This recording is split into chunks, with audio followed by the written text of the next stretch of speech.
سورہ البقرہ 15 تک گزشتہ درس میں ترجمہ جو ہے وہ مکمل ہو چکا۔ آگے آیت نمبر 116 سے آج آغاز کرتے ہیں۔ وقت کفار نے اللہ تبارک و تعالیٰ کے لیے اولاد کو مانا، اس کا عقیدہ رکھا، جیسا کہ قرآن پاک میں مختلف مقامات پہ اس چیز کا بیان ہوا۔ وقالت الیہود عزیر ابن اللہ، یہودیوں نے کہا، یہ سورہ التوبہ آیت نمبر 30 ہے کہ یہودیوں نے کہا عزیر علیہ السلام اللہ کے بیٹے ہیں۔ وقالت النصارى المسیح ابن اللہ، اور نصارہ نے، عیسائیوں نے کہا کہ حضرت عیسیٰ علیہ السلام اللہ کے بیٹے ہیں۔ ذالک قولہم بافواہہم، یہ ان کی اپنی گھڑی ہوئی باتیں ہیں، یعنی خود انہوں نے اپنے پاس سے اختراع کر لیا، بنا لیا۔ یداہئون قول الذین کفروا من قبل، ان کافروں کی بات کے مشابہ ہیں، ان کافروں کی بات کی طرح جو ان سے پہلے تھے، یعنی اور کافروں نے بھی اس طرح کی باتیں کی۔ اور کافر مشرکین عرب جو ہیں وہ معاذ اللہ فرشتوں کو اللہ تبارک و تعالیٰ کی بیٹیاں کہتے ہیں۔ قاتلہم اللہ، اللہ تبارک و تعالیٰ انہیں ہلاک فرمایا، یعنی اللہ تبارک و تعالیٰ کی رحمت سے دوری۔ انا یؤفکون، کہاں بھٹکے پھرتے ہیں۔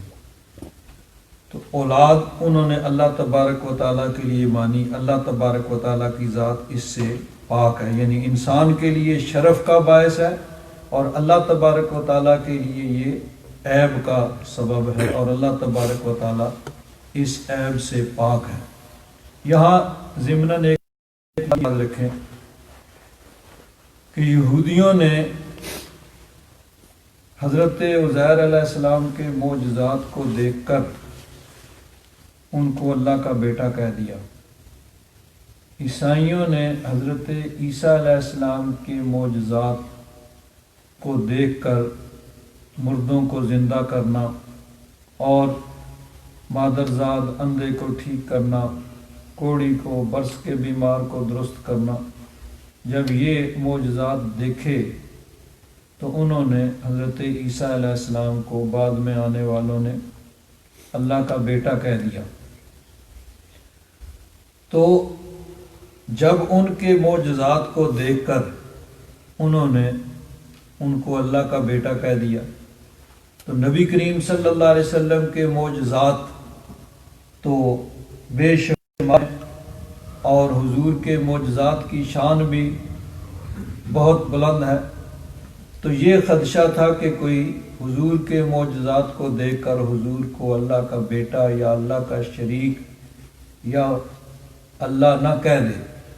تو اللہ تبارک و تعالیٰ نے فرمایا قل انما انا بشر مثلکم، محبوب ان سے فرما دو کہ یہ ساری شانیں جو ہیں اللہ تبارک و تعالیٰ کی دی ہوئی ہیں، حق ہیں، درست ہیں، لیکن ان شانوں کے باوجود نہ میں اللہ ہوں، نہ اللہ کا شریک ہوں، نہ اللہ کا بیٹا ہوں، بلکہ مخلوق ہونے میں میں بھی تمہاری طرح ہوں۔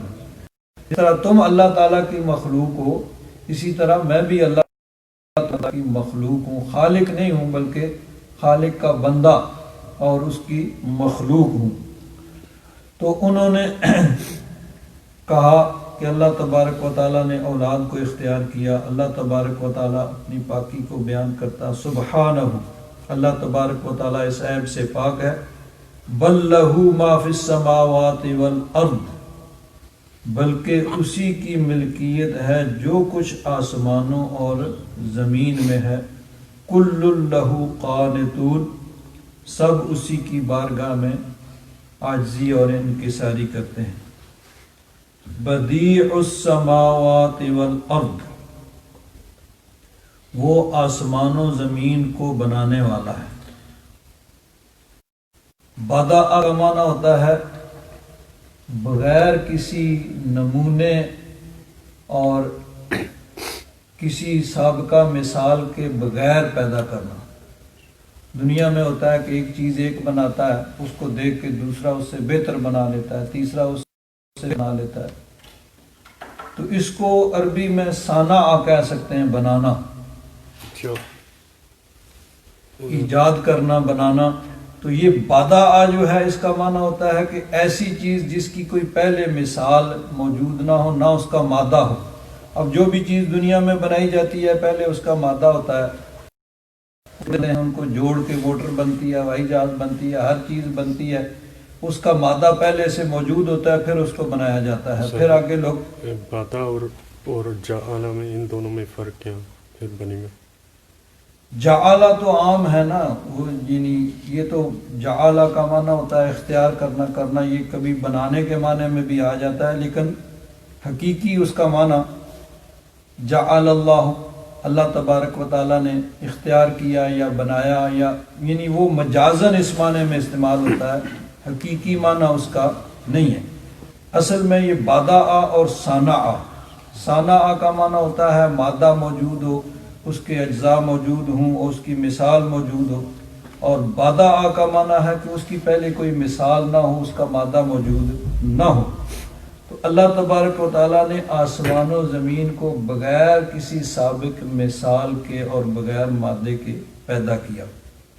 وَإِذَا قَضَى أَمْرًا، جب وہ کسی چیز کے یعنی فیصلہ فرماتا ہے، کسی امر کا فیصلہ فرماتا ہے، فَإِنَّمَا يَقُولُ لَهُ كُن، تو اس سے فرماتا ہے ہو جا، فَيَكُونُ، وہ ہو جاتی ہے۔ کانا یکون کا معنی ہے ہونا، اس سے امر آ گیا کن، ہو جا، فَيَكُونُ، پس وہ ہو جاتی ہے۔ تو اللہ تبارک و تعالیٰ کے لیے یعنی دنیا میں انسان کوئی بھی چیز بناتا ہے تو پہلے اس کے لیے پلاننگ، منصوبہ بندی، پھر اس کے یعنی مٹیریل کو اکٹھا کرو، مکان ہی بنانا ہے، پہلے پلاٹ خریدو، پھر اس کے لیے نقشہ تیار کرو، پھر اس کے لیے یعنی کیا ہے ٹھیکیدار سے بات کرو، مستری مزدور بلاؤ، پھر اس کے لیے اینٹیں آ جائیں، یعنی سریا آ جائے، سیمنٹ آ جائے، یہ آ جائے، وہ آ جائے۔ لیکن اللہ تبارک و تعالیٰ کو ان چیزوں کی حاجت نہیں ہے۔ اذا قضا امرن، جب کسی چیز کا وہ فیصلہ فرماتا ہے، ارادہ فرماتا ہے، فإنما يقول له کن، تو اسے فرماتا ہے ہو جا، فیکون، تو وہ ہو جاتی ہے۔ یہاں ایک بڑی علمی اور لطیف بحث ہے کہ حکم تو اس چیز کو دیا جاتا ہے جو چیز موجود ہو، جب وہ چیز موجود ہی نہیں ہے تو پھر اس کو حکم دینے کا کیا مطلب؟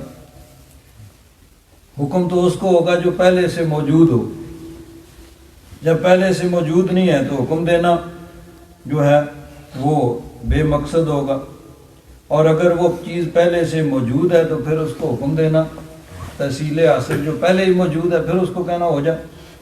تو یہ ایک علم بلاغت کے اعتبار سے یہ ایک اعتراض ہو سکتا ہے، اگر وہ چیز پہلے سے موجود نہیں ہے تو حکم کس کو دیا جا رہا ہے، اور اگر موجود ہے تو پھر حکم دینے کی ضرورت نہیں ہے، پہلے ہی موجود ہے۔ تو علماء نے فرمایا کہ یہاں یعنی اللہ تبارک و تعالیٰ کو لفظ کن کہنے کی بھی حاجت اور ضرورت نہیں ہے، یہ کنایا اور اشارہ ہے کہ اللہ تبارک و تعالیٰ جب کسی کی چیز کا ارادہ فرماتا ہے، ادھر اللہ تعالیٰ نے ارادہ فرمایا، ادھر وہ چیز خود بخود موجود ہو جاتی ہے۔ تو اس کو تعبیر کیا گیا لفظ کن کے ساتھ، ورنہ اللہ تبارک و تعالیٰ کو یہ لفظ کن کہنے کی بھی ضرورت نہیں ہے، اس نے ارادہ فرمایا اور جس چیز کا ارادہ فرمایا، اور چونکہ اللہ تبارک و تعالیٰ جانتا ہے کہ یہ چیز ایسی ہوگی آنے کے بعد، تو وہ جو سابق علم یعنی موجود ہے اس کے حساب سے اللہ تعالیٰ نے کسی چیز کا ارادہ فرمایا تو وہ چیز یعنی موجود ہوگی اللہ تبارک و تعالیٰ کے ارادے سے، تو یہ لفظ کن جو ہے اس کو سرعت تخلیق یعنی جتنا جلدی ہو سکتا ہے جب اللہ تعالیٰ نے ارادہ فرمایا وہ چیز موجود ہوگی. انسان کی طرح نہیں ہے کہ انسان کو یعنی کسی چیز کے بنانے کے لیے بہت سے مراحل طے کرنے پڑتے ہیں. اللہ تبارک و تعالیٰ ان چیزوں کا محتاج نہیں ہے. اور دوسری چیز یہ کہ اللہ تعالیٰ نے فرمایا اذا قضا امرا فانما يقول له کن فیکون، کہ جب کسی چیز کا وہ فیصلہ فرما دیتا ہے تو اس کو کن کہتا ہے تو وہ چیز ہو جاتی ہے. حالانکہ دیکھیے بعض چیزیں جو ہیں اللہ تبارک و تعالیٰ نے ان کو اس طرح پیدا نہیں فرمایا ہے. مثلا دیکھیے زمین و آسمان کو اللہ تبارک و تعالیٰ نے 6 دنوں میں پیدا فرمایا. قرآن پاک میں اس چیز کو کئی مقامات پہ بیان فرمایا. سورہ حامیم السجدہ ارشاد فرمایا قل انکم لتکفرون بالذی خلق الارض فی یومین. محبوب ان سے کہو کفار سے کہ کیا تم اس کا انکار کرتے ہو، اس کا کفر کرتے ہو جس نے زمین کو 2 دنوں میں پیدا فرمایا. وَتَجْعَلُونَ لَهُ أَنْدَادًا، اور اس کے لیے تم شریک اور برابر کے ٹھہراتے ہو.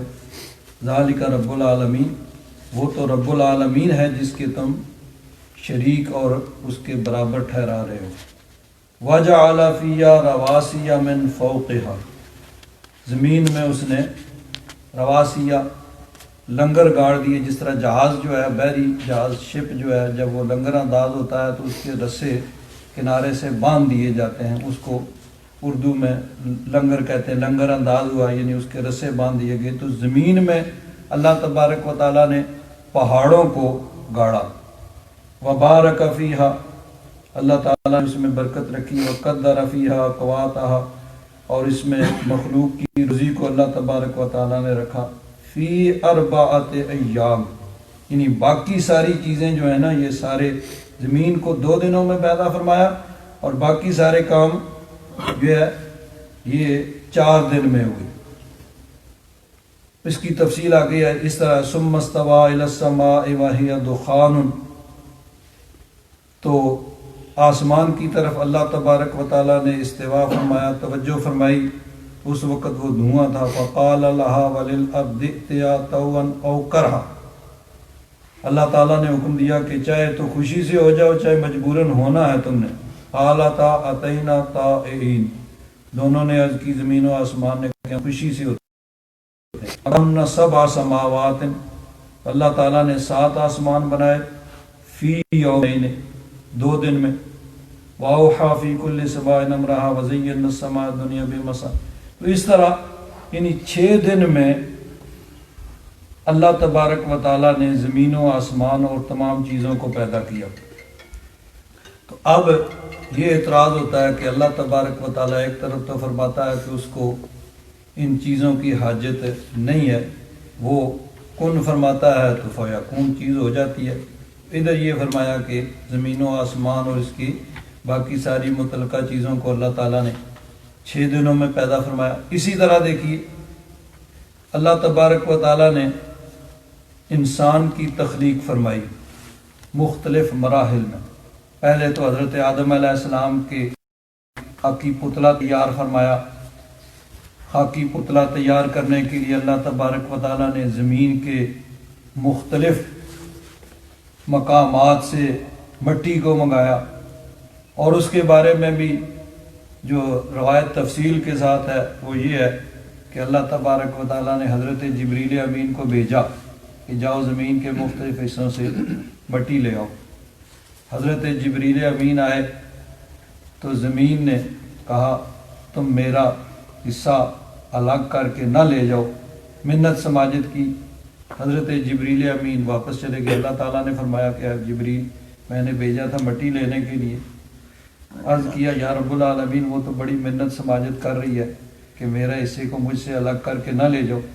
تو اس لیے مجھے ترس آ گیا، میں واپس آ گیا۔ اللہ تبارک و تعالیٰ نے حضرت میکائیل کو بھیجا، تم جاؤ۔ وہ آئے، انہوں نے مٹی لینا چاہی، زمین نے منت سماجت کی کہ میرے حصے کو مجھ سے الگ نہ کرو، وہ بھی واپس چلے گئے۔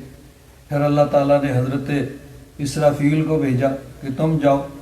وہ آئے، وہ مٹی لینے لگے، زمین نے پھر رونا پیٹنا شروع کر دیا، میرے حصے کو مجھ سے الگ نہ کرو۔ تو اللہ تبارک و تعالیٰ کی طرف پھر وہ واپس چلے گئے۔ اللہ تعالیٰ نے فرمایا اچھا اسرافیل تم جاؤ۔ حضرت اسرافیل آئے، حضرت اسرائیل آئے، تم جاؤ۔ تو زمین روٹی پیتی چیختی رہ گئی، انہوں نے جہاں جہاں سے اللہ کا حکم تھا مٹی اٹھائی اور لے گئے۔ اللہ تعالیٰ نے فرمایا اب تمہاری ڈیوٹی پھر روحیں نکالنا ہے، کہ خوشی سے تو کوئی بھی نہیں مرنا چاہتا، جس کی بھی موت آئے گی خوشی سے کوئی نہیں جائے گا، نہ اس کے احباب یہ چاہیں گے کہ چلا جائے، لیکن وہ بے شک روتے رہیں، منت سماجت کرتے رہیں، تم نے اپنا کام کرنا۔ تو حضرت آدم علیہ السلام کے لیے زمین سے مٹی منگائی گئی، پتلا تیار کیا گیا، پھر روح پھونکی گئی۔ پھر حضرت آدم علیہ السلام کی اولاد جو ہے، آگے جو سلسلہ چلا تو اللہ تبارک و تعالیٰ اس کے لیے مختلف مراحل بیان فرمائے کہ ارشاد فرمایا فَإِنَّا خَلَقْنَاكُم مِّن تُرَابٍ ثُمَّ مِن نُطْفَةٍ ثُمَّ مِن عَلَقَةٍ ثُمَّ مِن مُضْغَةٍ مُخَلَّقَةٍ وَغَيْرِ مُخَلَّقَةٍ، یعنی آدم علیہ السلام کی تخلیق تو مٹی سے ہو گئی، پھر حضرت آدم علیہ السلام کی پسلی سے حضرت حوا کی تخلیق ہوئی، آگے اولاد آدم کا سلسلہ چلا تو بچہ جو ہے پیٹ میں، ماں کے پیٹ میں مختلف مراحل طے کرتا ہے۔ پہلے وہ نطفہ کی صورت میں ہوتا ہے، پھر ایک یعنی اس کے بعد علقہ جمع ہوا خون، پھر مدغہ ایک گوشت کے لوٹھرے کی طرح 40 دن تک یہ رہتے ہیں، پھر اس کے بعد اس کی یعنی تخلیق ہوتی ہے، جسم اس کا بنتا ہے، اس کے اعضاء بنتے ہیں، پھر اس کی پیدائش ہوتی ہے۔ تو یہ مختلف مراحل سے گزر کے انسان کی تخلیق جو ہے ہوتی ہے۔ تو اب ایک طرف اللہ تعالیٰ نے فرمایا کہ اذا قضى یقول له کن فیکون، جب کسی چیز کا ارادہ فرماتا ہے تو کن فرماتا ہے، وہ چیز ہو جاتی ہے، اور کن سے بھی مراد اس کا ارادہ فرمانا ہی ہے، اس کو اس کی بھی حاجت نہیں۔ اور دوسری طرف یہ کہ زمین و آسمان اور اس کی درمیان کی چیزوں کو اللہ تعالیٰ نے 6 دنوں میں پیدا فرمایا، اور انسان کی جو پیدائش ہوتی ہے مختلف مراحل سے گزر کے ہوتی ہے۔ علماء فرماتے ہیں کہ یہ جو ہے نا اذا قضا امرا فانما یقول له کن فیکون، یہ اس کی قدرت ہے، اور یہ جو ہے یہ اس کا قانون ہے، اور اس میں ہزارہا حکمتیں ہیں۔ اللہ تبارک و تعالیٰ اگر چاہتا تو زمین و آسمان کو بھی ایسے ہی ارادہ فرماتا اور لفظ کن سے پیدا فرما دیتا۔ انسان کی تخلیق بھی اسی طرح ہو سکتی تھی، لیکن قدرت ہے، لیکن قانون کچھ اور ہے، اس میں ہزارہا اس کی حکمتیں ہیں۔ تو ان حکمتوں کے پیش نظر اللہ تبارک و تعالیٰ نے اس کو یہ قانون جو ہے وہ مقرر کیا، ورنہ اللہ تبارک و تعالیٰ کی قدرت جو ہے وہ یہی ہے کہ وہ جس چیز کا ارادہ فرمائے اور جب چاہے وہ چیز جو ہے وہ موجود ہو جائے۔ یہاں ایک اور بحث بادع سے آ جاتی ہے، لفظ بدعت اسی بادع سے یہ بنا ہے، اور بدعت ان کا معنی ہوتا ہے نئی چیز۔ آج کل عام یہ کہا جاتا ہے کہ ایک روایت ہے کلو بدعت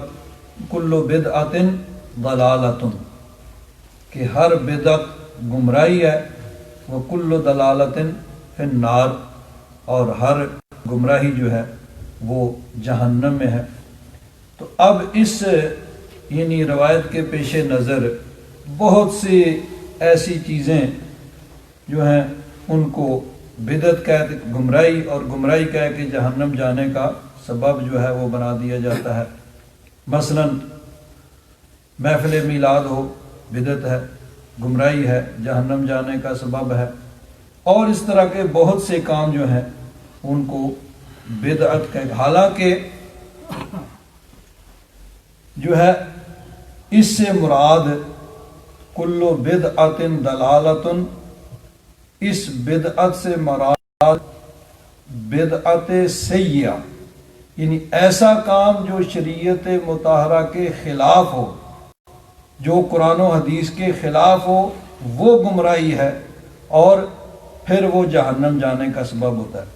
علماء نے لکھا ہے کہ ہر نیا کام جو ہے وہ بدعت ہے، اس میں کوئی شک نہیں ہے، لیکن آگے بدعت کی 5 قسمیں ہیں۔ ایک ہے بدعت واجبہ، بعض ایسے کام جو پہلے نہیں تھے بعد میں شروع ہوئے لیکن ان کا کرنا ضروری ہے، ان کے بغیر چارہ کار نہیں ہے۔ تو بعض بدعتیں ایسی بھی ہیں جو واجب ہیں، اور بعض بدعتیں مستحب ہیں، بدعت مستحبہ، اور پھر آ جاتا ہے مباح، جو نہ جائز ہے نہ ناجائز، یعنی اس کے بذات خود وہ کوئی نہ ثواب نہ گناہ کا کام ہے۔ اگر دیکھنا یہ ہے کہ اس کا استعمال کس طرح ہو رہا ہے، اگر اچھا استعمال ہوگا تو وہ ثواب کا سبب بن جائے گا، اور اگر برا استعمال ہوگا تو وہ گناہ کا سبب بن جائے گا۔ پھر آگے بدعت مکروہ، اور پھر آگے جو ہے وہ مکروہ تحریمی، یعنی یہ 5ویں صورت جو ہے، چوتھی اور 5ویں، یہ مکروہ تنزیہ اور مکروہ تحریمی اور حرام، یہ چیز آ جائے گی۔ تو ہر بدعت جو ہے وہ گمراہی نہیں ہے، بلکہ بدعت سیئہ، جو برا کام جو شریعت کے خلاف ہے، اللہ رسول کے حکم کے خلاف ایسا کوئی کام جس کی وجہ سے قرآن و حدیث شریعت مطہرہ کی خلاف ورزی ہو، وہ بدعت سیئہ ہے، اور وہی گمراہی ہے اور وہی جہنم جانے کا سبب ہے۔ مثلا دیکھیے، نماز تراویح جو ہے نبی کریم صلی اللہ علیہ وسلم کے زمانہ مبارکہ میں اکیلے پڑھی جاتی تھی، یعنی اس طرح جس طرح ہم اجتماعی طور پر پڑھتے ہیں اس طرح نہیں پڑھی جاتی تھی۔ نبی کریم صلی اللہ علیہ وسلم ایک دن مسجد میں تشریف لائے، آپ نے دیکھا کہ صحابہ کرام نماز تراویح ادا کر رہے ہیں، آپ نے شروع کی، پیچھے صحابہ کرام نے صف باندھ لی، آپ نے نماز تراویح پڑھائی۔ دوسرے دن انہوں نے صبح بیان کیا کہ حضور رات تشریف لائے، حضور نے نماز تراویح با جماعت پڑھائی، جن جن کو معلوم ہوا اگلے دن وہ آ گئے۔ پھر حضور تشریف لائے تو جماعت کے ساتھ نماز تراویح ادا کی گئی۔ اب تیسرے دن اور جن جن کو معلوم ہوا وہ سب جمع ہو گئے، تو تشریف لائے، حضور نے نماز تراویح پڑھائی۔ اب سب لوگوں کو معلوم ہوا کہ مسجد بھر گئی، لیکن نبی کریم صلی اللہ علیہ وسلم تشریف نہیں لائے، حجرہ مبارکہ میں ہی نماز تراویح جو ہے وہ ادا کی۔ صبح سے صحابہ کرام نے عرض کیا، یا رسول اللہ ہم تو ساری رات انتظار کرتے رہے۔ حضور نے فرمایا، ہاں مجھے علم ہے، لیکن مجھے یہ ڈر تھا کہ تمہارے اس شوق کو دیکھتے ہوئے کہیں یہ نماز فرض نہ ہو جائے، پھر جو نہ پڑھ سکیں گے وہ گناہ گار ہوں گے، تو اس کو یعنی سنت کی حد تک رکھا گیا۔ حضور کے زمانے میں اسی طرح لوگ اکیلے پڑھتے تھے، حضرت صدیق اکبر کے زمانے میں بھی اسی طرح ہوتا رہا، حضرت فاروق اعظم کا زمانہ آیا تو شروع میں اسی طرح ہوا۔ پھر آپ نے صحابہ کرام سے مشورہ کیا اور کہا کہ کیوں نہ ہم سب لوگوں کو اجتماعی طور پر نماز تراویح پڑھائیں، تو حضرت ابی بن کعب کو امام مقرر کیا اور کہا کہ سب مل کے ان کے پیچھے نماز تراویح جو ہے وہ با جماعت جو ہے وہ ادا کریں، ایک ہی جماعت کے ساتھ۔ اب نماز تراویح ہو رہی ہے، حضرت فاروق اعظم تشریف لائے، سب مل کے ایک امام کے پیچھے نماز تراویح ادا کر لیں۔ تو حضرت فاروق اعظم نے فرمایا، نعمت البدعۃ ھذہ، یہ کتنی اچھی بدعت ہے۔ حضرت فاروق اعظم نے بھی اس کو بدعت، یعنی یہ کام وہ جو پہلے نہیں تھا اب شروع ہوا ہے، با جماعت پورا مہینہ یعنی نماز تراویح کو ادا کرنا۔ ویسے تو نماز تراویح پورا مہینہ میں پڑھتے تھے، لیکن اکیلے یا چند آدمی مل کے جماعت، اس طرح باقاعدہ جماعت کے ساتھ ایک امام کے پیچھے نہیں پڑھی جاتی تھی۔ تو آپ نے فرمایا کہ ہے تو بدعت لیکن اچھی بدعت ہے۔ اس کا مطلب یہ ہے کہ وہ اصول جو ہے کہ ہر بدعت گمراہی ہے اور ہر گمراہی جو ہے وہ جہنم جانے کا سبب ہے، تو ہر کام کو جو مزاج کے خلاف ہو اس کو بدعت کہہ دینا یہ درست نہیں ہے۔ حضرت فاروق اعظم نے کہا، نعمت البدعۃ ھذہ، یہ کتنی اچھی بدعت ہے، یعنی ہے تو نیا کام لیکن اچھا ہے۔ اور نبی کریم صلی اللہ علیہ وسلم کا ارشاد گرامی، حضور نے فرمایا من سن فی الاسلام سنتا حسنتا فلہ اجرہ، کہ جو کوئی نیا کام، اچھا کام دین میں شروع کرے گا تو اس کو اپنا اجر بھی ملے گا، اور اس کو دیکھ کے جو جو اس کام کو کرے گا اس کا اجر بھی اس کو ملے گا۔ اسی طرح فرمایا کہ من سن فی الاسلام سنتا سیئتا، کسی نے کوئی برا کام، کوئی غلط کام شروع کیا اور پھر اس کو دیکھ کے اور لوگوں نے بھی وہ کام شروع کر دیا، تو اب اس کی اپنی برائی کا بھی گناہ ہوگا، اور اس کے دیکھ کے یا اس کے طریقے پہ چل کے آگے جو لوگ عمل کریں گے ان کی گمراہی اور گناہ کا سبب چونکہ یہ بنا، تو ان کا گناہ بھی ساتھ اس کے کھاتے میں بھی آئے گا۔ تو معلوم ہوا کہ یعنی اصل گمراہی وہ بدعت ہے جو یعنی دین کے خلاف ہو، شریعت کے خلاف ہو، قرآن و حدیث کے خلاف ہو، اللہ تبارک و تعالیٰ اور اس کے محبوب کے حکم کے خلاف ہو۔ اب دیکھیے بدعت کی مثال علماء نے یہ لکھی ہے کہ یہ بدعت سارے کرتے ہیں۔ قرآن و حدیث کو سمجھنے کے لیے معاون جو علوم ہیں، جو اس کی ہیلپ کرنے والے ہیں، ہیلپر، ان کا سیکھنا ضروری ہے۔ جب تک خاص طور پر جو آدمی عربی نہیں ہے، جب تک وہ گرامر نہیں سیکھیں گے قرآن و حدیث کو نہیں سمجھ سکتے۔ قرآن و حدیث کو سمجھنے کے لیے اس کے معاون علوم کا سمجھنا، پڑھنا ضروری ہے۔ جب تک نہیں پڑھیں گے اس وقت تک سمجھ نہیں آئے گی۔ اب اس میں صرف آتی ہے، نحو آتی ہے، باقی علوم آتے ہیں، اسی طرح علم کلام، علم لغت وغیرہ، اور یہ سب لوگ کرتے ہیں، سب لوگ پڑھتے ہیں، حالانکہ یہ بہت بعد میں، عربیوں کو تو اس کی ضرورت ہی نہیں تھی، بعد میں وضع کیے کہ بدعت ہے، سب کرتے ہیں، لیکن اس وقت یہ فتویٰ نہیں لگتا کہ یہ گمراہی ہے اور یہ جہنم جانے کا سبب ہے۔ فتویٰ کب لگتا ہے؟ جب کوئی میلاد کی محفل ہوتی ہے۔ میلاد کا اور مزہ یہ کہ میلاد کی محفل وہ تو بدعت، اور سیرت کانفرنس وہ جائز ہوگی، یعنی خود کریں تو جائز، ہم کریں تو ناجائز۔ تو یہ فرق یہ ہے، یعنی جو چیز اصل میں یہ چیز ہے کہ جو چیز مزاج کے خلاف ہو وہ بس بدعت ہوتی ہے، چاہے تو جو خود کریں وہ جائز ہوتا ہے۔ اب دیکھیں میلاد شریف ہوتا ہے تو یہ کہا جاتا ہے بھئی یہ عیدیں تو دو ہیں، ایک عید الفطر ہے، ایک عید الاضحیٰ ہے، تو عید میلاد النبی کہاں سے آ گئی؟ یہ تو بدعت ہے، گمراہی ہے، جہنم جانے کا سبب ہے۔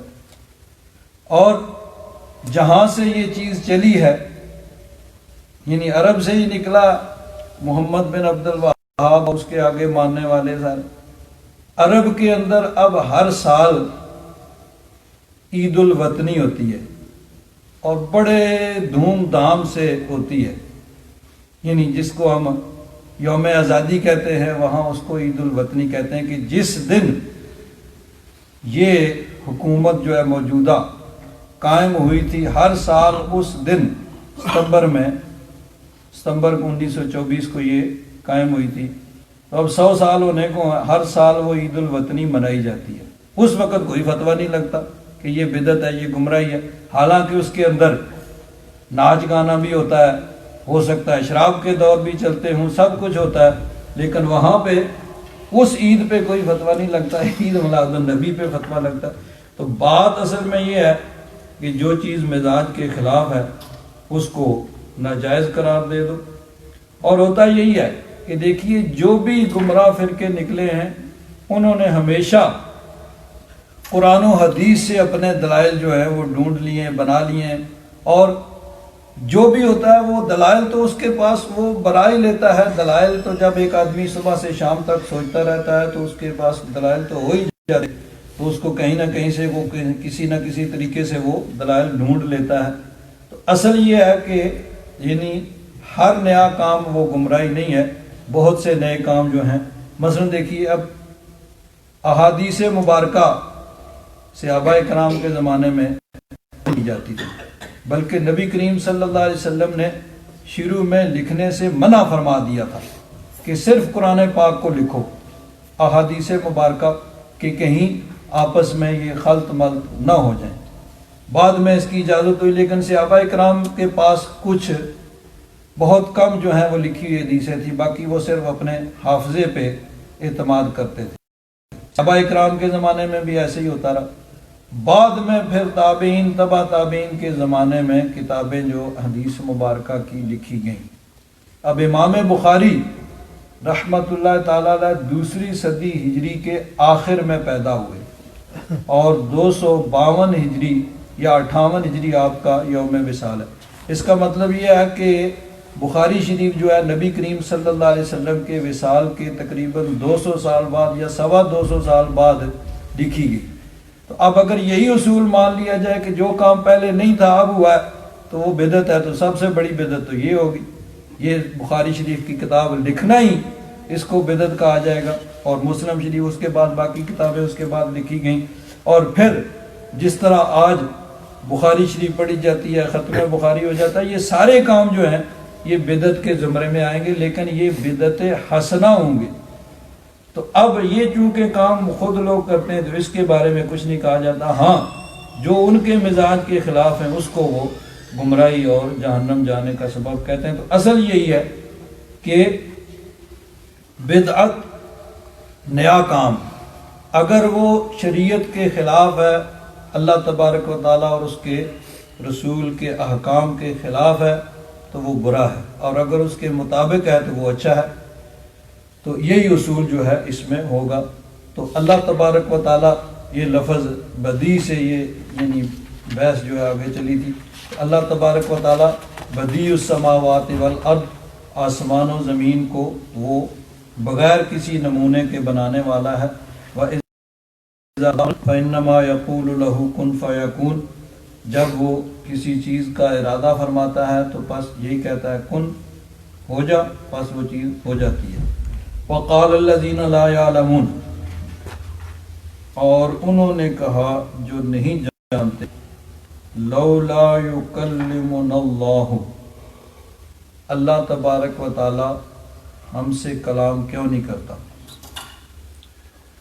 کافر وہ کہتے تھے کہ اللہ تبارک و تعالیٰ آ کے ہمیں کہے کہ میں نے ان کو نبی بنایا ہے، پھر ہم آپ کو نبی مانیں گے۔ تو انہوں نے کہا کہ خود آ کے اللہ تعالیٰ ہم سے کلام کرے، تو کیوں نہیں اللہ تبارک و تعالیٰ خود ہم سے کلام کرتا۔ او تأتینا آیا، یا کوئی نشانی آپ کیوں نہیں لاتے، کیوں نہیں آتی ہے ہمارے پاس کوئی نشانی۔ کذالک قال الذین من قبلہم مثل قولہم، اسی طرح انہوں نے کہا جو ان سے پہلے تھے ان جیسی بات۔ تشابہت قلوبہم، ان کے دل ایک جیسے ہیں۔ پہلے حضرت موسیٰ علیہ السلام تشریف لائے، حضرت موسیٰ علیہ السلام نے کیا کہا، وقالوا لن نؤمن لک، ابھی یہ پیچھے یعنی پہلا سپارہ اسی میں گزرا ہے کہ انہوں نے کیا کہا، لن نؤمن لک حتی نری اللہ جہرۃ، علیہ السلام سے کہا کہ ہم آپ پر ایمان نہیں لائیں گے، آپ کی بات نہیں مانیں گے یہاں تک کہ ہم عیاناً جہرتاً سامنے اللہ تبارک و تعالیٰ کو نہ دیکھ لیں۔ جب تک اللہ تعالیٰ کو نہ دیکھیں آپ کی بات ہم نہیں مانیں گے۔ اللہ تعالیٰ فرماتا ہے پہلے بھی ایسے ہی لوگوں نے بات کی، انہوں نے حضرت موسیٰ علیہ السلام کو کہا، یہ تو کہہ رہے ہیں کہ اللہ تعالیٰ کلام کرے، ہمیں آ کر کہے کہ میں نے نبی بنا کے بھیجا تب مانیں گے۔ انہوں نے کہا تھا کہ جب تک اللہ تعالیٰ کو ہم نہ دیکھ لیں آپ کی بات نہیں مانیں گے۔ علماء فرماتے ہیں کہ اللہ تعالیٰ نے انبیاء کرام کو بھیجا اس لیے کہ ان کو دیکھ کر رب کو مانو، یہ رب کے فرستادہ ہیں، رب کے بھیجے ہوئے ہیں، تو رب نے ان کو بھیجا ہے، ان کو دیکھ کے رب کو مان لو۔ اور وہ لوگ تھے انہوں نے کہا کہ جب تک رب کو نہ دیکھ لیں تو میں نہیں مانتا، بھیجا تو اس لیے کہ ان کو دیکھ کے رب کو مان لو، اور انہوں نے کہا کہ جب تک رب کو نہ دیکھیں آپ کو نہیں مانتے۔ تو اللہ تبارک و تعالیٰ نے فرمایا کہ انہوں نے کہا کہ اللہ تعالیٰ ہم سے کلام کیوں نہیں کرتا کہ خود آ کے رب ہمیں کہے بھئی ہم نے ان کو نبی بنایا پھر ہم مانیں گے۔ او تاتینا آیا، یا کوئی نشانی آپ ہمارے پاس کیوں نہیں لاتے۔ کذالک قال الذین من قبلہم مثل قولہم، ان جیسی بات ان لوگوں نے بھی کہی جو ان سے پہلے تھے، تشابہت قلوبہم، ان کے دل ایک جیسے ہیں، قد بینا الآیات، بے شک ہم نے کھول کر نشانیاں بیان کر دی، قوم یوقنون، یقین والوں کے لیے۔ یقین والوں کے لیے تو نشانیاں آ گئیں، یعنی جنہوں نے یقین کرنا تھا انہوں نے تو بغیر معجزات کے یا معجزات کو دیکھ کر مان لیا۔ نبی کریم صلی اللہ علیہ وسلم کے معجزات انہوں نے دیکھے، جنہوں نے ماننا تھا وہ تو مان گئے۔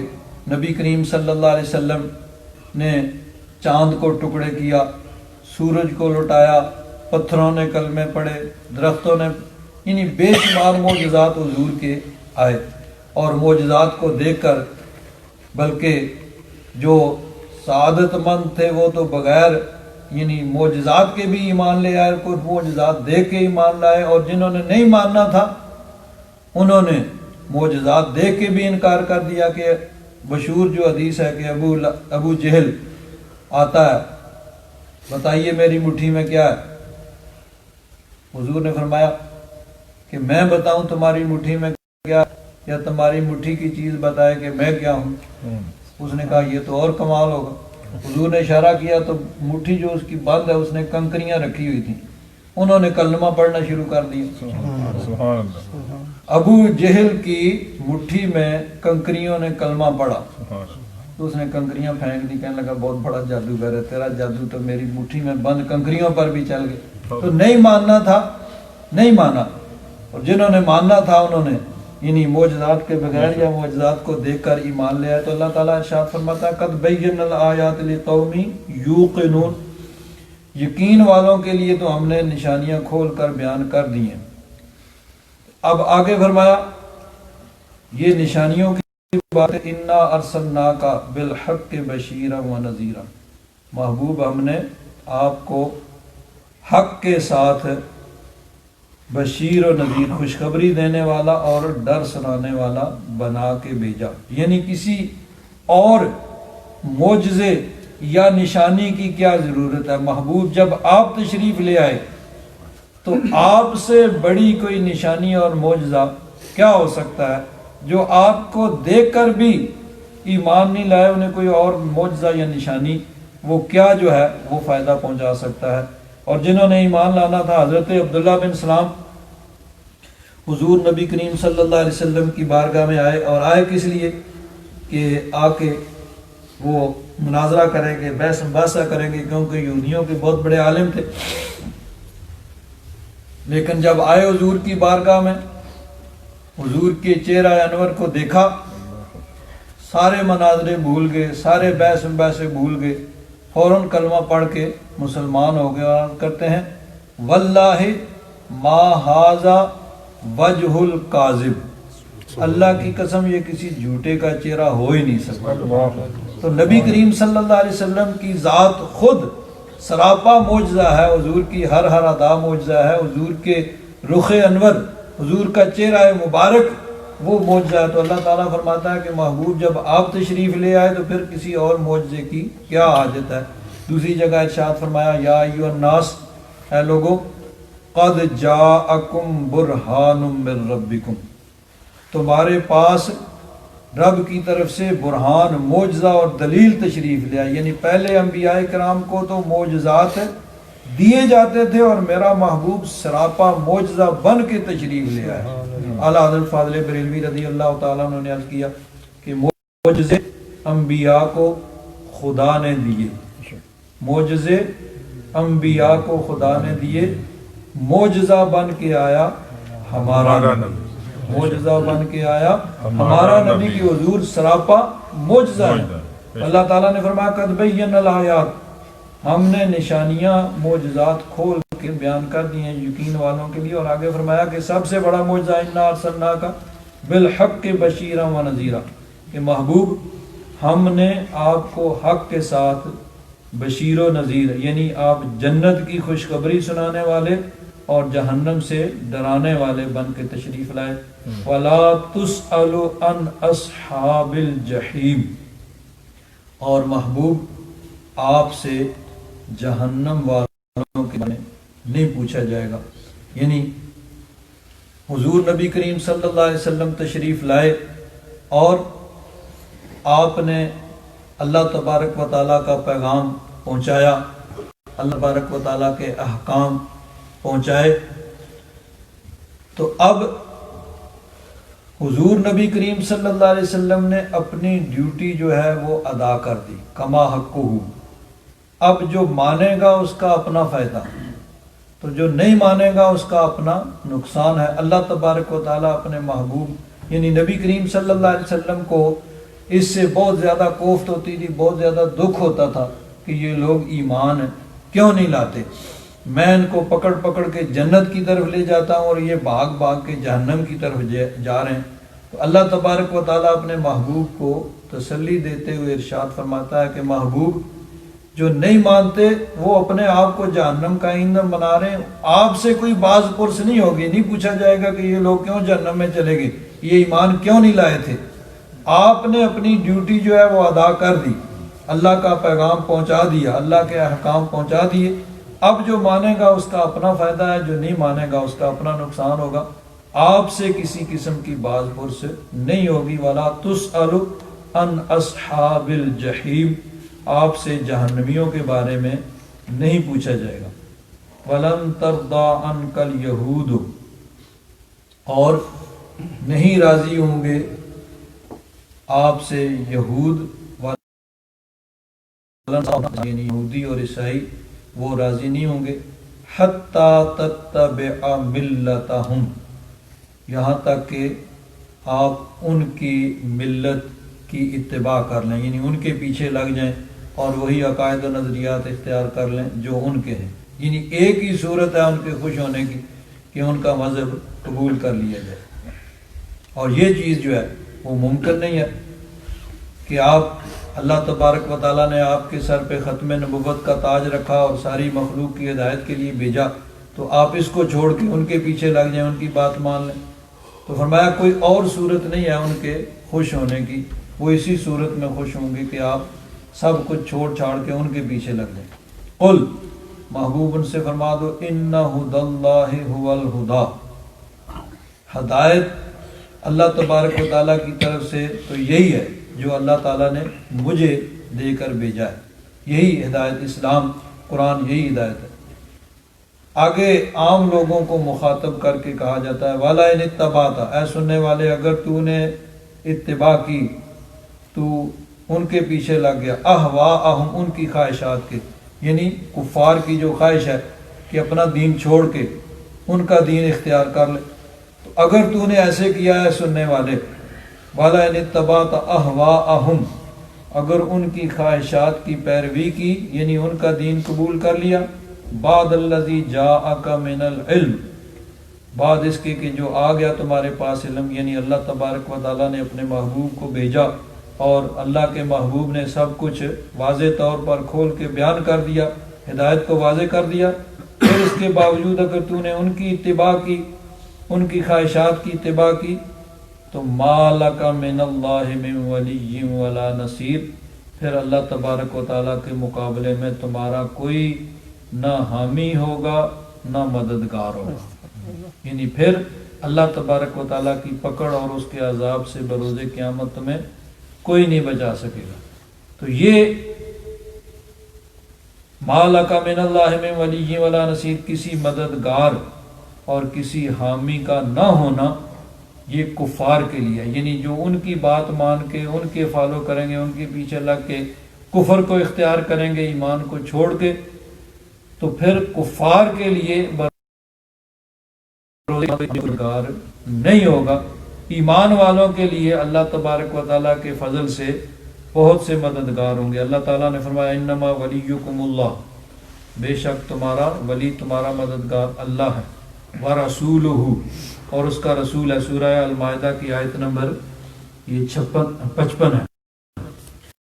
تمہارا مددگار اللہ ہے اور اس کا رسول ہے، والذین آمنوا، اور ایمان والے بھی تمہارے مددگار ہیں، الذین یقیمون الصلاۃ ویؤتون الزکاۃ وہم راکعون، جو نماز قائم کرتے ہیں، زکوٰۃ دیتے ہیں اور رکوع کرتے ہیں۔ یعنی اللہ تبارک و تعالیٰ کی طرف سے ایمان والوں کے لیے بروز قیامت بھی مددگار ہوں گے۔ تو کسی حامی و ناصر کا نہ ہونا یہ کفار کے لیے ایک عذاب ہوگا کہ اس دن کوئی ان کی مدد کرنے والا نہیں ہوگا۔ ایمان والوں کے لیے اللہ تبارک و تعالیٰ کے فضل سے وہاں پر بھی حامی و ناصر ہوں گے۔ الذین آتیناہم الکتاب، جنہیں ہم نے کتاب دی ہے، یتلونہ حق تلاوتہ، وہ اس کی تلاوت کرتے ہیں جیسا کہ تلاوت کرنے کا حق ہے۔ اب اس میں ایک اور یہ ہے کہ یہاں مراد یعنی عیسائی اور یہودی ہیں کہ انہیں کتاب دی گئی اور وہ اس کی تلاوت کرنے کا حق، یعنی صرف پڑھتے ہی نہیں ہیں بلکہ اس کے اندر جو چیزیں اللہ تبارک و تعالیٰ نے نازل کی ان کے مطابق عمل کرتے ہیں، اور اس میں نبی کریم صلی اللہ علیہ وسلم کی بشارت بھی تھی کہ حضور تشریف لائیں گے، اور اس کے مطابق پھر انہوں نے حضور نبی کریم صلی اللہ علیہ وسلم کے دین کو قبول کیا، حضور پر ایمان لائے۔ تو اصل یعنی وہی اہل کتاب ہیں کہ جنہوں نے اس کے مطابق حضور نبی کریم صلی اللہ علیہ وسلم پر ایمان لائے، اور جو ایمان نہیں لائے وہ یعنی برائے نام ہی اہل کتاب ہیں، انہوں نے کتاب کو پس پشت ڈالا ہوا ہے۔ اور دوسرا قول یہ ہے کہ یہاں مراد اہل ایمان ہے کہ الذین آتیناہم الکتاب، جنہیں ہم نے کتاب دی ہے، یتلونہ حق تلاوت، وہ اس کی تلاوت کرتے ہیں جیسے کہ تلاوت کرنے کا حق ہے۔ یعنی اللہ تعالیٰ نے قرآن پاک نازل فرمایا تو قرآن پاک کو اس طرح پڑھتے ہیں جیسا کہ پڑھنے کا حق ہے۔ اب پڑھنے کا حق ایک تو ظاہری ہے کہ قرآن پاک کی صحیح تلاوت کی جائے اور صحیح پڑھنا جو ہے وہ سیکھا جائے، اس میں الفاظ کی صحیح ادائیگی اور یعنی عربی لہجے کے مطابق جس طرح کے اہل عرب جو ہیں وہ پڑھتے ہیں اس کے پڑھنے کی کوشش کی جائے، یہ تو ہے ظاہری تلاوت۔ اور ایک ہے باطنی، یعنی قرآن پاک کی تلاوت خشوع کے ساتھ، خضوع کے ساتھ، پوری توجہ کے ساتھ، یہ نہیں کہ قرآن پاک آدمی پڑھ رہا ہے اور توجہ کہیں اور ہو، نہیں، اس وقت پوری توجہ کہ یہ اللہ تبارک و تعالیٰ کا کلام ہے، کلام الہی، پڑھتے ہوئے پوری توجہ اس طرف ہو، اللہ تبارک و تعالیٰ کی طرف ہو، اور پھر یہ کوشش کی جائے کہ سمجھ کے پڑھا جائے اس کے، یعنی اللہ تبارک و تعالیٰ نے جو احکام بھیجے ہیں ان کو سمجھنے کی کوشش کی جائے اور سمجھ کر اس کو پڑھنے کی کوشش کی جائے اور پھر اس کے مطابق عمل کی کوشش کی جائے، یہ تلاوت کا حق ہے۔ تو اللہ تعالیٰ نے فرمایا جن کو ہم نے کتاب دی ہے وہ اس کو پڑھتے ہیں جیسا کہ پڑھنے کا حق ہے۔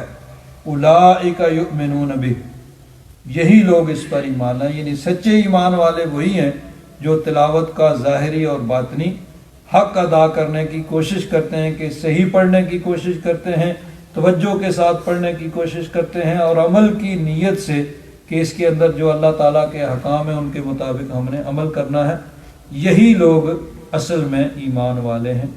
وَمَن يَكْفُرْ بِهِ فَأُولَئِكَ هُمُ الْخَاسِرُونَ، اور جس نے اس کا انکار کیا وہی لوگ نقصان اٹھانے والے ہیں۔ الحمدللہ رب العالمین، والصلاة والسلام علی حبیبہ سیدنا و مولانا محمد وعلی آلہ واصحابہ اجمعین۔ اللہم انک عفو کریم تحب العفو فاعف عنا یا غفور یا غفور یا غفور۔ صلی اللہ تعالی علی حبیبہ سیدنا و مولانا محمد وعلی آلہ واصحابہ